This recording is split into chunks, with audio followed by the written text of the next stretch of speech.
சுட்டவன் தீவிரவாதி இஸ்லாம். உயிரை கொடுத்து சுற்றுலாவுக்கு வந்த மக்களை பாதுகாத்தவனும் இஸ்லாம் என்றான். அதை எண்ணி பேசல, அதை எண்ணி பேசல. ஏனால் அது செய்தியாக்க கூடாது, அதில் அரசியல் இல்லை. வந்தான், தவற விட்டுட்டியே. எத்தனை பேர் வந்தான் தெரியாது, எப்படி வந்தான் தெரியாது, ஆயுதங்களோடு எப்படி வந்தான் தெரியாது. உள்ளே வந்து அத்தனை மக்களையும் சுட்டுவிட்டு திரும்பி பத்திரமாக சென்றான். எப்படி? இப்ப யார் தீவிரவாதத்தை ஆதரிக்கிறது? யார் தீவிரவாதிகளின் ஆதரவாளர்கள்? யார்? நான் என் வீட்டிலே பாதுகாப்பிற்கு ஒரு காவலரை வைத்திருக்கிறேன். அந்த காவலரின் பணி என்ன? என் மக்களே, என் உடன் பிறந்தார்களே, பாதுகாவலரின் பணி என்ன?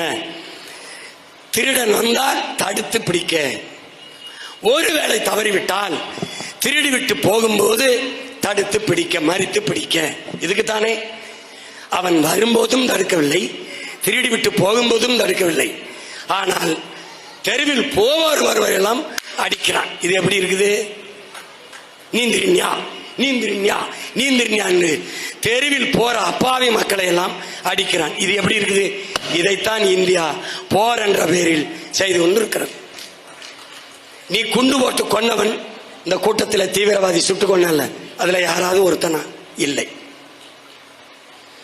இத்தனை கேள்விகள் இந்த நாட்டின் குடிமகன், குறிப்பாக தமிழ் குடிமகன், தமிழ் தேசிய மகன் பிரபாகரன் மகனிடத்தில் இருக்கு. இத்தனை கேள்வி. எந்த கேள்விக்கு நீ பதில் சொல்லாம போர் போர், என்ன போர்? என் பங்காளி வடிவேல் சொல்ற மாதிரி கக்க போர். என்னடா புறாவுக்கு போறான், புறாவுக்கு போறான். கொடுமையா இருக்கு.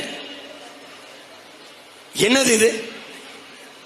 திடீர்னு இப்ப பாரு போர்னாங்க, அது இப்ப முடிச்சிட்டோம், போற முடிச்சிட்டோம்.